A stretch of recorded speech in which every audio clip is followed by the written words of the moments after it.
Hello, my name is Will Stroll. I'm one of the sales engineers at DotNetNuke Corporation, and this is my 7th video in my series of videos that are covering presentations and being a speaker. In this one, I'll be talking about the top 5 best practices that you need to know before giving a presentation that features DotNetNuke. There is a prerequisite for this video, though. I have already recorded and released a video that spoke about the top 5 things you need to do in order to properly prepare your desktop environment for a presentation. The tips you're about to hear assume that you already have this previous video mastered. The most important thing to remember to do before your presentation is to simply run your site. If you've ever been the first visitor to any ASP.NET website before, you already know that the very first page load is the longest one. DotNetNuke is no different. Make sure that you visit the website when your audience isn't looking so that the first page load that your audience sees, it happens instantaneously. And a lot of any demo is smoke and mirrors. Anything that you can do to make something easier appear easier should be done. Running your website outside of the view of your audience is an easy thing to do to prevent them from being distracted while waiting for a website to load. Another very simple thing that you can do is to click login after your first page load. Often the first time your login view loads, it will take longer than any subsequent login load. For the same reasons as loading your website, you want to preload your login. The extra second or two you save leaves no room for distraction. And instead of your audience wondering why your website is loading slowly, they will simply be following along with your demo. And demos are all about impressing people.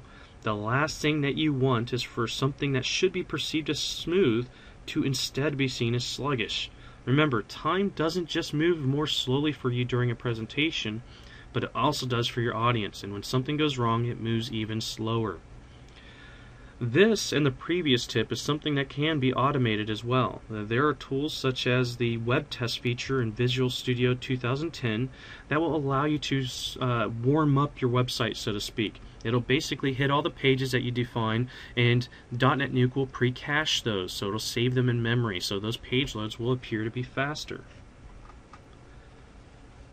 Now this is a tip that's near and dear to my heart. This very same best practice has saved me from total disaster during a presentation. I had accidentally damaged an installation of DotNetNuke during my demo. There really wasn't any way to recover that same installation. Instead, I was able to move to another installation on the same computer, and with a nearly seamless transition that the demo proceeded as it normally would have. There are many ways to have another installation. The most simple would be just to have them on the same computer. Some people also will have backups scripted so that they can easily revert to a clean install. Yet other ways would be to have other websites waiting on other computers or other servers. There are many ways to make this thing an easy thing to do. Another thing to think about is your more complex demos. It's not only a good idea to have multiple sites ready to go, but also perhaps multiple backups that reflect your demo site during specific stages of the demo.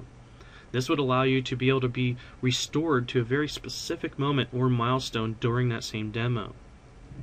Now sure, this is all potentially a lot of work, but when you have to move to another website or a backup of a site, and that transition is smooth or even transparent to the audience, there are few words to accurately convey the feeling of satisfaction that you will feel. And for those few audience members that might have noticed what happened, they will certainly appreciate your ability to recover gracefully. And believe me, they will let you know.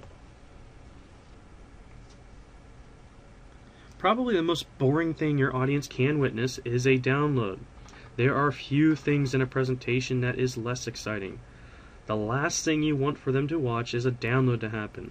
It doesn't matter how fast your download happens either.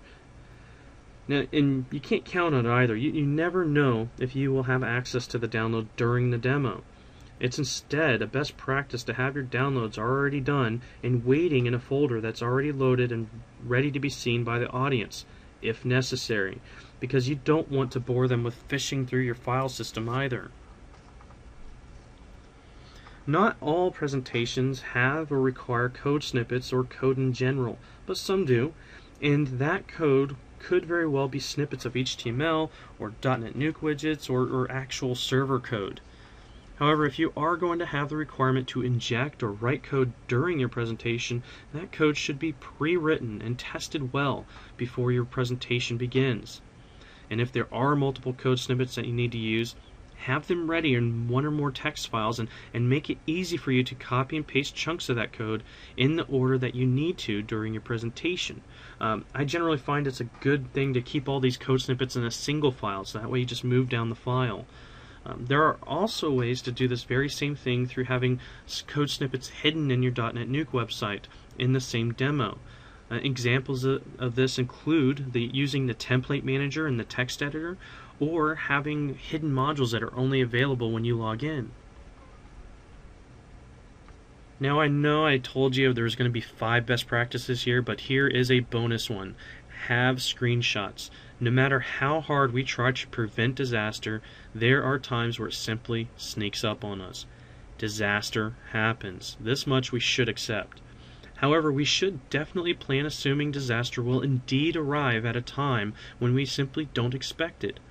Doing anything else would be allowing yourself to fail when disaster does strike.